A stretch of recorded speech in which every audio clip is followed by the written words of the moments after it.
পবিত্র মাহে রমজান এটি মুসলিম জাতিসত্তার জন্য আল্লাহ রাব্বুল আলামিনের পক্ষ থেকে অসংখ্য একটি নিয়ামতের মাস।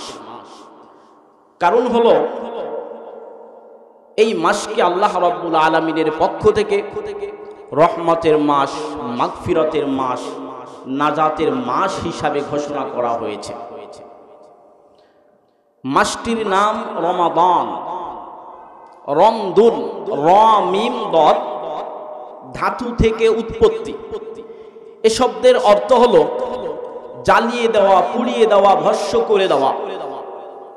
তার মানে হলো আল্লাহ রাব্বুল আলামিনকে রাজি খুশি করার জন্যে, আল্লাহ রাব্বুল আলামিনকে ভালোবেসে কোনো ব্যক্তি যদি সিয়াম সাধনা করে, ত্যাগ করে, তিতিক্ষা করে, কুরবানি করে, আগুন যেই রকম আবর্জনাকে, ময়লা আবর্জনাকে জ্বালিয়ে পুড়িয়ে ভস্ম করে দেয়, ছাই করে দেয়, কোনো ব্যক্তি যদি একমাত্র আল্লাহর সন্তুষ্টির জন্য রোজা রাখে, তার অতীত জীবনের গুনাহকে এভাবে ভস্ম করে দেয়। বলেন সুবহানাল্লাহ।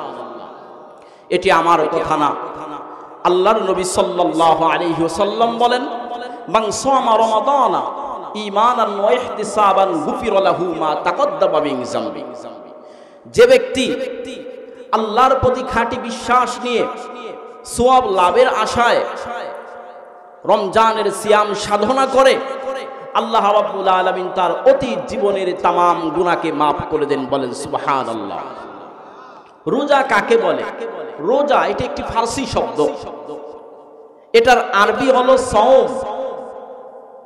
এর অর্থ হলো আল ইমসাক, বিরত থাকা। পরিভাষায় রোজা বলা হয় সুবহে সাদিক থেকে নিয়ে সূর্যাস্ত পর্যন্ত রোজার নিয়তে সকল ধরনের পানাহার, আহার পানাহার সহ রোজা ভঙ্গকারী সকল বিষয় থেকে বিরত থাকার নামই হলো রোজা। এই রোজা ইসলামের 5টা স্তম্ভের একটি। আল্লাহর নবী সাল্লাল্লাহু আলাইহি ওয়াসাল্লাম বলেন, ইসলামের স্তম্ভ 5টি। কয়টি ভাই? ফাউন্ডেশন 5টি। আল্লাহর নবী বিশ্ব নবী সাল্লাল্লাহু আলাইহি ওয়াসাল্লাম বলে, বুনিয়াল ইসলামু আলা খামসিন। ইসলামের ভিত্তি হলো 5টা জিনিসের উপরে।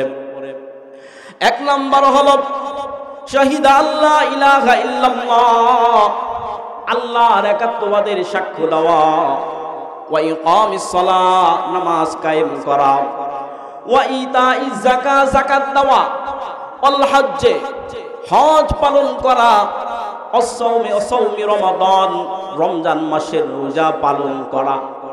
তার মানে হলো নামাজ যেই রকম ফরজ, সামর্থ্য থাকলে যাকাত দেওয়া যেই রকম ফরজ, হজ করা যেরকম ফরজ, অনুরূপভাবে আল্লাহ রাব্বুল আলামিন আমাদের উপরে রোজাকে ফরজ করে দিয়েছেন। বলেন সুবহানাল্লাহ। একটি বিল্ডিং করতে যদি 5টা স্তম্ভের প্রয়োজন হয়, একটা স্তম্ভ যদি নষ্ট হয়ে যায়, একটা পিলার যদি পড়ে যায়, ওই ঘরটা যেই রকম ভাবে দুর্বল হয়ে যায়, আল্লাহর নবী বিশ্ব নবী সাল্লাল্লাহু আলাইহি ওয়াসাল্লাম ইসলামের ভিত্তি 5টা বলে এটাও বোঝাতে চান, এর থেকে একটা যদি কম হয়ে যায় তাহলে ইসলাম এবং তার ঈমান দুর্বল হয়ে যায়। এই রোজাকে আল্লাহ রাব্বুল আলামিন আমাদের জন্য ফরজ করে দিয়েছেন। আল্লাহ রাব্বুল আলামিন বলেন, ইয়া আইয়ুহাল্লাযীনা আমানু কুতিবা আলাইকুমুস সিয়ামু কামা কুতিবা আলাল্লাযীনা মিন ক্বাবলিকুম লাআল্লাকুম তাত্তাকুন। আল্লাহ রাব্বুল আলামিন মুসলিম জাতিকে লক্ষ্য করে বলে, হে ঈমানদারগণ, তোমাদের উপরে সিয়াম সাধনা করা ফরজ করে দেওয়া হয়েছে, যেরকম ভাবে তোমাদের পূর্ববর্তীদের উপরে ফরজ করা হয়েছিল। পূর্বে যত নবী রাসূল আম্বিয়া এসেছেন, সকল আম্বিয়া নবী রাসূলদের উপরে আল্লাহ রাব্বুল আলামিন রোজা ফরজ করে দিয়েছিলেন। হয়তো আমাদের রোজার যে ধরন, রোজার যে পদ্ধতি, হয়তো এই রকম পদ্ধতি না, পদ্ধতি ভিন্ন ছিল, কিন্তু রোজা ফরজ ছিল। হযরত আদম আলাইহিস সালাতু ওয়াস সালামের উপরে রোজা ফরজ ছিল। প্রত্যেক চন্দ্র মাসের 14, 15 তারিখ এভাবে 3টা রোজা ফরজ ছিল। হযরত নূহ আলাইহিস সালাতু ওয়াস সালাম রোজা রেখেছেন, হযরত দাউদ আলাইহিস সালাতু ওয়াস সালাম রোজা রেখেছেন, হযরত মূসা আলাইহিস সালাতু ওয়াস সালাম তুর পর্বতে তাওরাত কিতাব পাওয়ার আগে 40 দিন একাধারে রোজা রেখেছেন। এরকম ভাবে এই রোজা শুধু আমাদের উপরে না, আল্লাহ রাব্বুল আলামিন অন্য জাতি সত্তার উপরেও এই রোজা দিয়েছিলেন। ভাইরা আমার, বন্ধুরা আমার, এই রোজার কত গুরুত্ব, সূক্ষ্ম বিষয় যদি আমরা খেয়াল করি কোরআনে কারীম থেকে বুঝতে পারি। আল্লাহ রাব্বুল আলামিন কোরআনে কারীমে রোজার ডিটেইলস বিস্তারিত বর্ণনা দিয়েছেন। এত বিস্তারিত বর্ণনা আল্লাহ রাব্বুল আলামিন অন্য কোন ইবাদতের ব্যাপারে দেন নাই। আল্লাহ রাব্বুল আলামিন বলেন নামাজ পড়তে হবে, আকিমুস সালাহ, নামাজ কায়েম করো। কিন্তু এই কথা বলেন নাই যোহরে কয় রাকাত, আসরে কয় রাকাত, মাগরিবে কয় রাকাত, কোরআনের কোথাও নাই। আল্লাহ রাব্বুল আলামিন বলে যাকাত দাও। যাকাত কিভাবে দিতে হবে, কি পরিমাণ সম্পদ থাকলে যাকাত দিতে হবে, স্বর্ণের নেসাব কি, রূপার নেসাব কি, এটা কিন্তু আল্লাহ রাব্বুল আলামিন কোরআনে বর্ণনা করেন নাই। আল্লাহ রাব্বুল আলামিন বলেন বান্দা হজ করো, কিন্তু কি পরিমাণ টাকা থাকলে হজ করতে হবে সেটা বলা হয় নাই। কিন্তু রোজার ব্যাপারে আল্লাহ রাব্বুল আলামিন ডিটেইলস বিস্তারিত বর্ণনা করেছেন। কোরআনে কারীমে আল্লাহ রাব্বুল আলামিন বলে দিয়েছেন, ও বান্দা কখন তুমি রোজা শুরু করবে, কখন তুমি রোজা শেষ করবে। তুমি যদি সফরে থাকো রোজার বিধান কি, তুমি যদি মুকিম অবস্থায় থাকো রোজার বিধান কি, তুমি যদি অসুস্থ হয়ে যাও রোজার বিধান কি, সব আল্লাহ রাব্বুল আলামিন খুলে খুলে বর্ণনা করেছেন। তার মানে হলো আমি বুঝাইতে চাচ্ছি আল্লাহ রাব্বুল আলামিন অন্যান্য ইবাদতের ব্যাপারেও বলেছেন, অন্যান্য ইবাদত পালন করতে বলেছেন, কিন্তু রোজার ব্যাপারে একটু বেশি তাগিদ দিয়ে বলেছেন। বলেন সুবহানাল্লাহ। এই রোজার ব্যাপারে আল্লাহ রাব্বুল আলামিন বলেন হাদিসে কুদসি, রাসূল করিম সাল্লাল্লাহু আলাইহি ওয়াসাল্লাম বলেন কুল্লু আমাল ইবনি আদম ইযাআকুল হাসানাতু বিআশরি আমসালিহা ইলা 700 জিব। বনি আদম মানব সন্তান যেই ইবাদতগুলো করে এই সকল ইবাদতের সওয়াব 10 থেকে 700 গুণ পর্যন্ত বৃদ্ধি করা হয়। কত গুণ ভাই? 10 থেকে 700 গুণ পর্যন্ত আমাদের ইবাদতের সওয়াবকে বৃদ্ধি করে দেন। কে বলতেছেন? আল্লাহর নবী সাল্লাল্লাহু আলাইহি ওয়াসাল্লাম বলতেছেন, এটি হাদিসে কুদসি। আল্লাহু তাআলা, কিন্তু আল্লাহ বলে ইল্লাস সাওম, রোজা ব্যতীত। কেন? রোজা আমার জন্য, ওয়া আনা আজসিবি, আর আমি আল্লাহ রাব্বুল আলামিন এর প্রতিদান দিব। আল্লাহ রাব্বুল আলামিন বলেন আস-সাওমুলি, রোজা আমার জন্য। এ কথা বলেন নাই আস-সালাতুলি, নামাজ আমার জন্য, আজ-যাকাতুলি, যাকাত আমার জন্য, আল-হজ্জুলি, হজ আমার জন্য। এই ঢঙ্গে, এই ভঙ্গিতে আল্লাহ রাব্বুল আলামিন কোরআনে এই সমস্ত ইবাদতের কথা বলেননি। একমাত্র রোজার ব্যাপারে বলেছেন আস-সাওমুলি, রোজা আমার জন্য, আমি এর প্রতিদান দিব। এখন বলবেন তাহলে নামাজ কি আল্লাহর জন্য না? হ্যাঁ, নামাজ আল্লাহর জন্য, হজও আল্লাহর জন্য, যাকাতও আল্লাহর জন্য, সব কিছু আল্লাহর জন্য। কিন্তু আল্লাহ রাব্বুল আলামিন এখানে রোজা আমার জন্য এ কথা বলে বিশেষায়িত কেন করলেন? মুফাসসিরিনে ইকরাম বলেন, উলামায়ে ইকরাম বলেন, এটার একটি কারণ হলো প্রত্যেকটা ইবাদতের দুইটা অবস্থা আছে। ভালো করে বুঝবেন, প্রত্যেকটা ইবাদতের কয়টা অবস্থা ভাই? দুইটা অবস্থা। একটা হলো বাহ্যিক, আরেকটা হলো আভ্যন্তরীণ। আরো স্পষ্ট করে বলি, একটা হলো আল্লাহকে সন্তুষ্টি করার জন্য, আরেকটা হলো মানুষকে দেখানোর জন্য। উদাহরণস্বরূপ, কোন ব্যক্তি নামাজ পড়ে না, আসার খাইলেও পশ্চিম দিকে ফিরে না, হঠাৎ করে কোন এক মজলিসে আসলো, যেই মজলিসের সবাই নামাজি, নামাজের সময় নামাজে দাঁড়ায় গেছে। এখন বলেন সামাজিকতা রক্ষা করার জন্য হলেও তো সে নামাজে দাঁড়াবে না? এখন বলেন এই ব্যক্তি কি সামাজিকতা রক্ষা করার জন্য নামাজে দাঁড়াইলো নাকি আল্লাহর বিধান পালন করার জন্য নামাজে দাঁড়াইলো? হ্যাঁ, মানুষকে দেখানোর জন্য নামাজে দাঁড়াইছে। অনুরূপ ভাবে কোন ব্যক্তি মনে করেন জাকাত দেয়, এখন বলবে এত টাকার মালিক, কোটি কোটি টাকার সম্পদের মালিক জাকাত দেয় না, খালি একা একা বসে বসে খায়। এই যে মানুষ হেও করবে, কাঞ্জুস বলবে, শেষরা বলবে, এই সামাজিক হেয় প্রতিপন্ন হওয়ার ভয়ে সে রমজান মাসে কিছু লুঙ্গি, কিছু গামছা, কিছু কাপড় এনে বিলি করে। এখন বলেন এটা কি আসলে জাকাত নামক বিধান পালন করার জন্য নাকি সামাজিক ইমেজ ধরে রাখার জন্য? বলেন, সামাজিক ইমেজ ধরে রাখা, আমার কথা বুঝতেছেন? সামাজিক ইমেজ ধরে রাখার জন্য।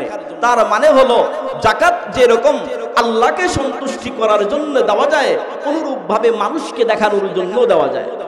হজ, অনেকে বলবে হায় হায় রে, এত টাকার সম্পদের মালিক আজও পর্যন্ত বিচারা হজ করলো না। হজে যায় না কেন?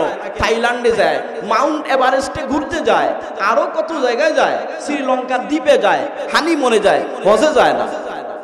আবার সামনে নির্বাচন, হাজি সাহেব লাগানোও খুব দরকার, নির্বাচন তো করবে, তো কি করা দরকার? হজটা করে আসে। এখন বলেন এই যে তার হজ করা, এটা কি আল্লাহকে সন্তুষ্টি করার জন্য হলো নাকি হাজি সাহেব সাজার জন্য হলো? হাজি সাহেব সাজার জন্য হলো। কিন্তু ভাইরা আমার, বন্ধুরা আমার, আল্লাহ রাব্বুল আলামিন বলেন আস-সাওমুলি, রোজা আমার জন্য। এর কারণ হলো এর দুইটা দিক নাই, আভ্যন্তরীণ আছে, বাহ্যিক নাই। একটা পাগলেও ফজরের সময় থেকে নিয়ে সন্ধ্যা পর্যন্ত না খেয়ে থাকবে না মানুষকে দেখানোর জন্য। থাকবে ভাই? একটা পাগলেও না খেয়ে থাকবে না ফজর থেকে নিয়ে সন্ধ্যা পর্যন্ত মানুষকে দেখানোর জন্য। মানুষকে দেখানোর উদ্দেশ্য হলো তো বলবে ঠিক আছে আমি রোজা আছি। সে ডুব দিয়ে যদি পানি খায় কেউ দেখবে? ঘরের দরজা আটকায় কিছু খাই দেখবে? আর ইফতারের সময় গিয়ে বললো আমি রোজা, কেউ তো জানে না রোজা। তার মানে হলো আমি বুঝাইতে চাইলাম সকল ইবাদতের দুইটা দিক আছে, একটা হলো বাহ্যিক, একটা হলো আভ্যন্তরীণ। আল্লাহকে সন্তুষ্টি করার জন্য যেই রকম ভাবে ইবাদত করা যায়, অনুরূপ ভাবে মানুষকে দেখানোর জন্য ইবাদত করা যায়।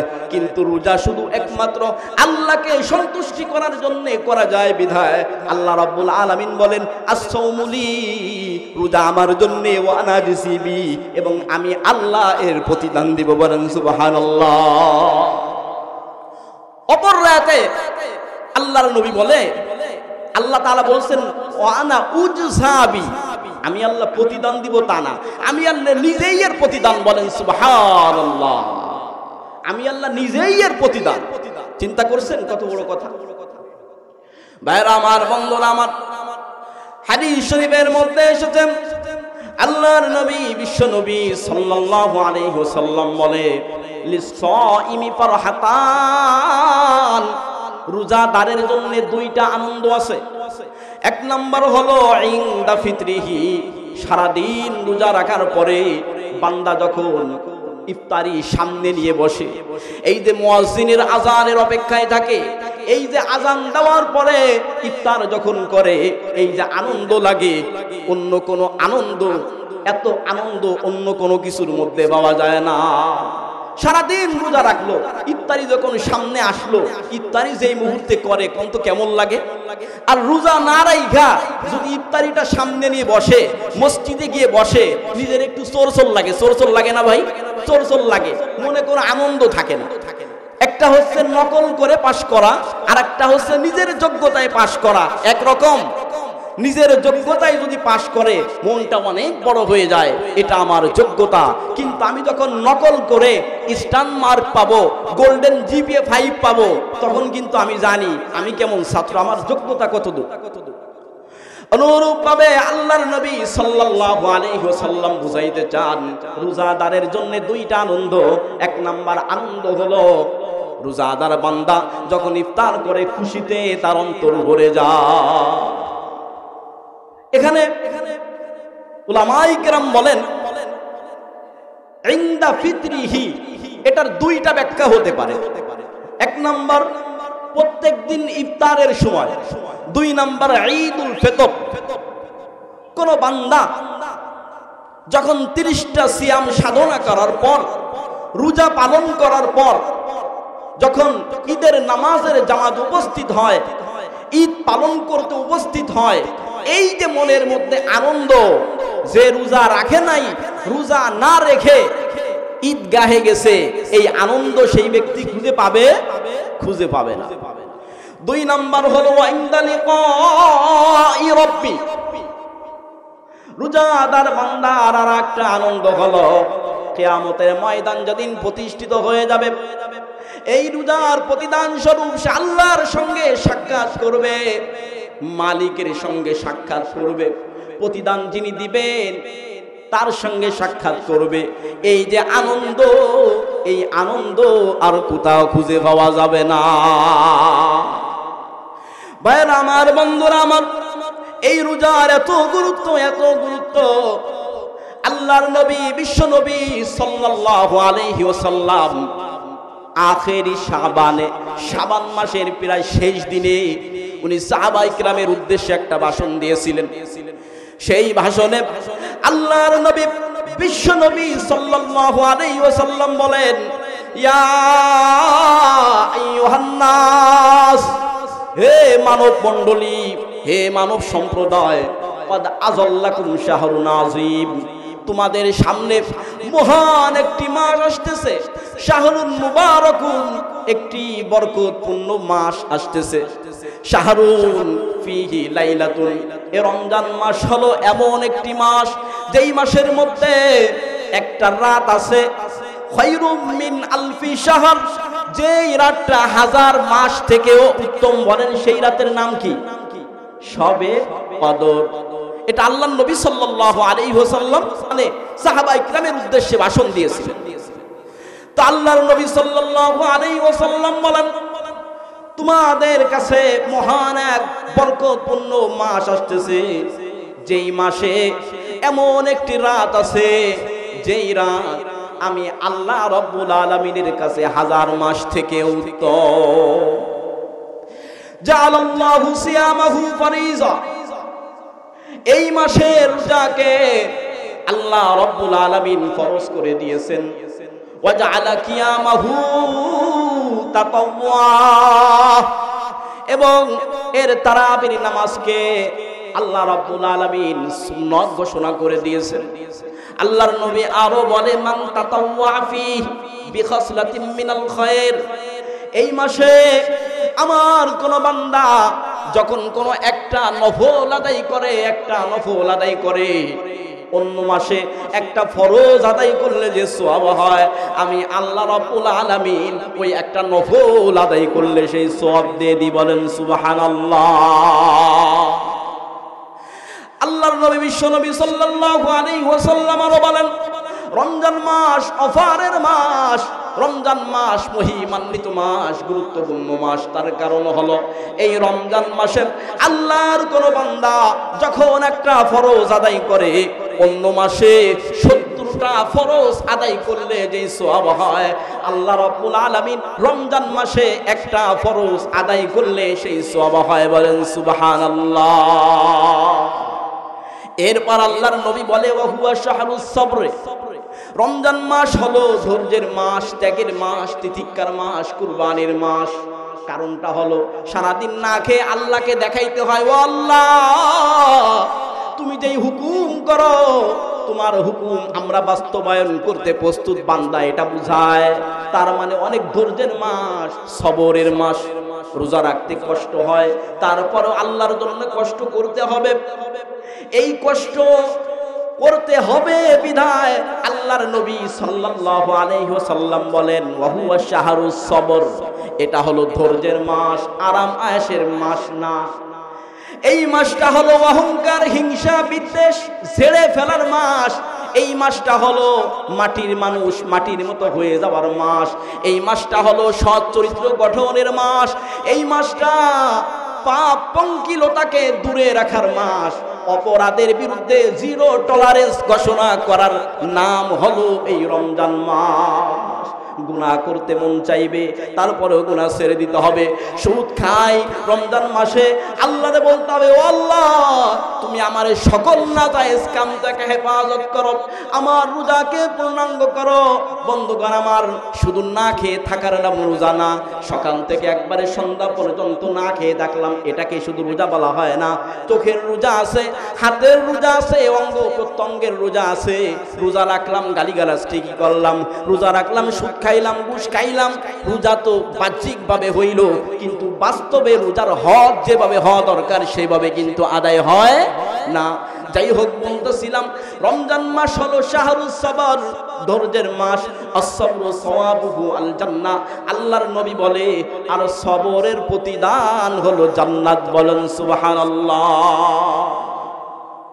ওয়া শাহরুল মুওয়াসাত, রমজান মাস হলো সমবেদনা জ্ঞাপন করার মাস, একে অন্যের প্রতি সহানুভূতি দেখানোর মাস।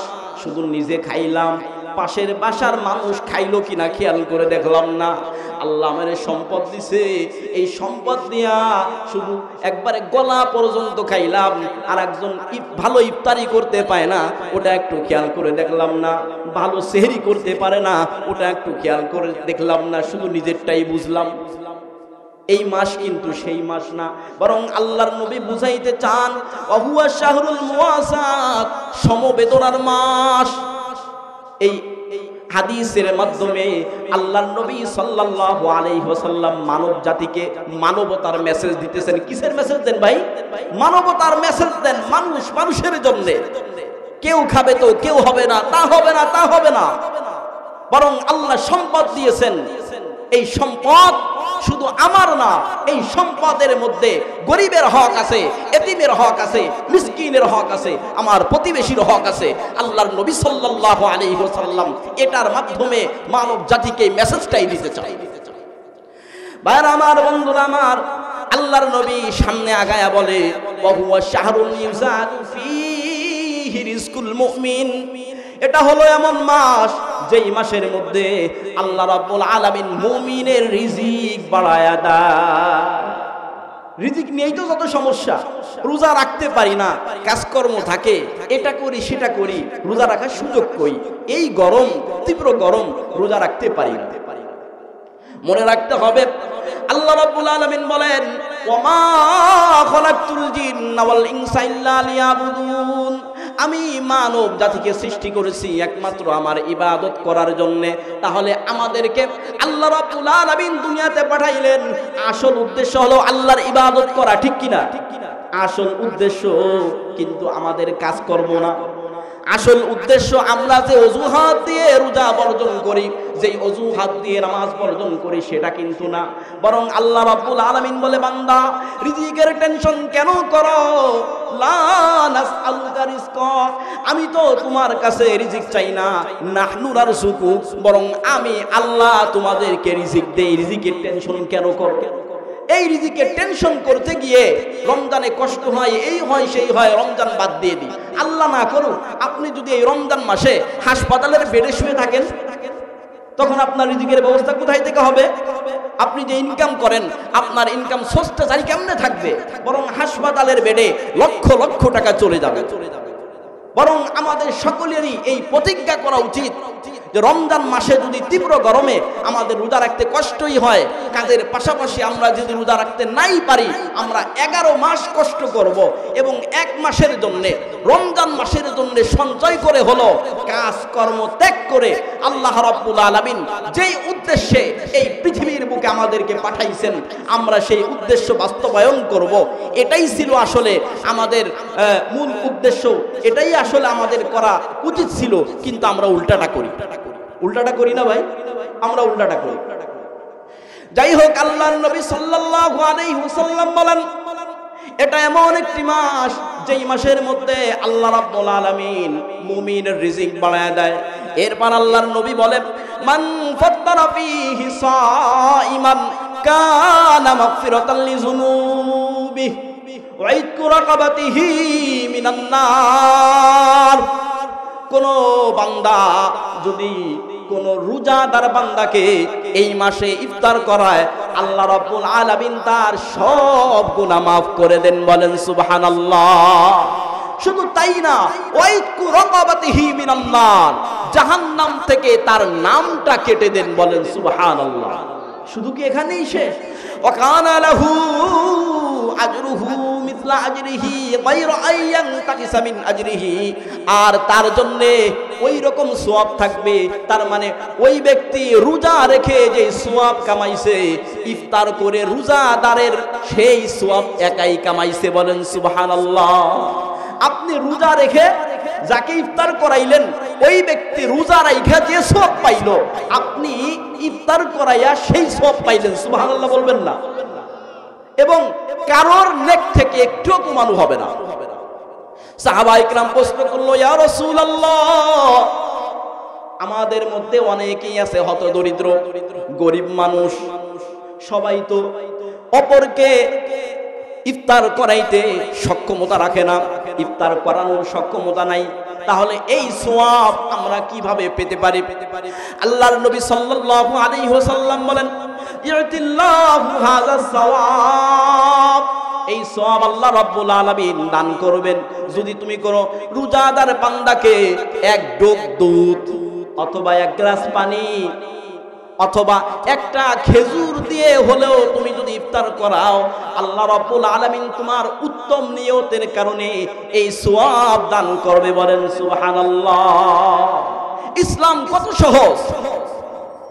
লা ইউকাল্লিফুল্লাহু নাফসান ইল্লা উসআহা।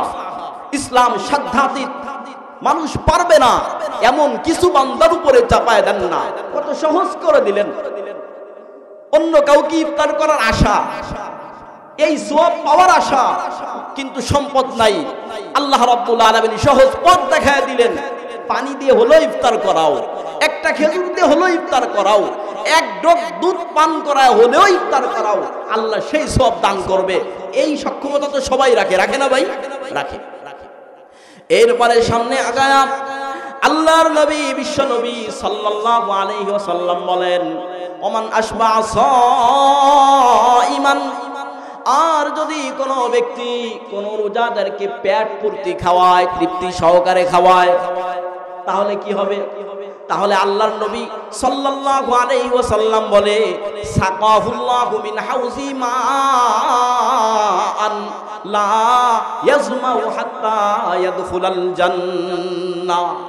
কিয়ামতের ময়দান যখন প্রতিষ্ঠিত হয়ে যাবে, মানুষ যখন পানি পানি বলে চিৎকার করতে থাকবে, ওই সময় আল্লাহর নবী সাল্লাল্লাহু আলাইহি ওয়াসাল্লাম ওই ব্যক্তিকে আমার হাউজে কাউসার থেকে পানি পান করাইবেন, এমন পানি পান করাইবেন, এমন পানি পান করাইবেন, যেই পানি পান করলে জান্নাতে প্রবেশের আগ পর্যন্ত আর পিপাসা লাগবে না, আর কোনো পিপাসা লাগবে না। ভাইরা আমার, বন্ধুরা আমার, অপর এক হাদিস শরীফের মধ্যে আল্লাহর নবী সাল্লাল্লাহু আলাইহি ওয়াসাল্লাম রমজানের গুরুত্ব, রমজানের ফজিলত বুঝাতে গিয়ে বলেন, ইযা কানা আউয়ালু লাইলাতিন মিন শাহরি রমাদান, যখন রমজানের প্রথম মাস হয়, রমজানের প্রথম রজনী যখন আগমন করে, প্রথম রাতটা যখন আসে, সুফিদাতিশ শায়াতিন ওয়া মারাদাতিল জিন, এই যে শয়তান, এই শয়তানকে বেঁধে রাখা হয় এবং অবাধ্য জিনগুলাকেও বেঁধে রাখা হয়। অগুল্লিকাত আবওয়াবুন নার, আর জাহান্নামের যত দরজা আছে সব দরজাগুলো বন্ধ করে দেওয়া হয়। সুবহানাল্লাহ বলবেন না? জাহান্নামের সমস্ত দরজা রমজান মাস প্রবেশ করার সাথে সাথে জাহান্নামের সমস্ত দরজা বন্ধ হয়ে যায়। ফালাম ইউগলাক মিনহা বাবুন, একটা দরজাও খোলা থাকে না। অফুতিহাত আবওয়াবুস সামা, আল্লাহর নবী বলে, তবে আসমানের যে দরজাগুলো আছে, আসমানের দরজাগুলো অফুতিহাত আবওয়াবুল জান্নাহ, জান্নাতের সমস্ত দরজা খুলে দেওয়া হয়, জান্নাতের সমস্ত দরজা খুলে দেওয়া হয়। ওয়ালাম ইউগলাক মিনহা বাবুন, জান্নাতের একটা দরজাও বন্ধ থাকে না, সব দরজা খুলে দেওয়া হয়। এরপরে একজন ঘোষণাকারী ঘোষণা দেন, ওয়ায়ুনাদি মুনাদিন ইয়া বাগিয়াল খায়র আকবিল। আল্লাহর নবী বলে, এরপরে আসমান থেকে এসে একজন ঘোষণাকারী ঘোষণা দেন, আওয়াজ করেন, ইয়া বাগিয়াল খায়র, হে কল্যাণ অন্বেষী, কল্যাণ তালাশকারী, ভালো কাজ যে করতে চাও, আকবিল আকবিল, সামনে আগায়া যাও। ওয়া বাগিয়াশ শার, আর যে খারাপ কাজ করতে চাও, রমজান মাস আসার পরেও যার অন্তরে ভয় নাই, আল্লাহর ভয় নাই, জাহান্নামের ভয় নাই, একদিন হাসর নাসর হবে, আল্লাহর সঙ্গে সাক্ষাৎ হবে, জাহান্নামে যেতে হবে, এই ভয় যার মধ্যে নাই, তুমি থেমে যাও, আর সামনে আগায়ও না, আকসির, সামনে আর আগায়ও না, থেমে যাও। জীবনের সমস্ত পাপ পঙ্কিলতা এই মাসে ঝেড়ে ফেলো। এটি রমজান মাস। আল্লাহর নবী সাল্লাল্লাহু আলাইহি ওয়াসাল্লাম বলেন, এই মাসটি এত গুরুত্বপূর্ণ মাস যে আল্লাহর নবী সাল্লাল্লাহু আলাইহি ওয়াসাল্লাম বলেন,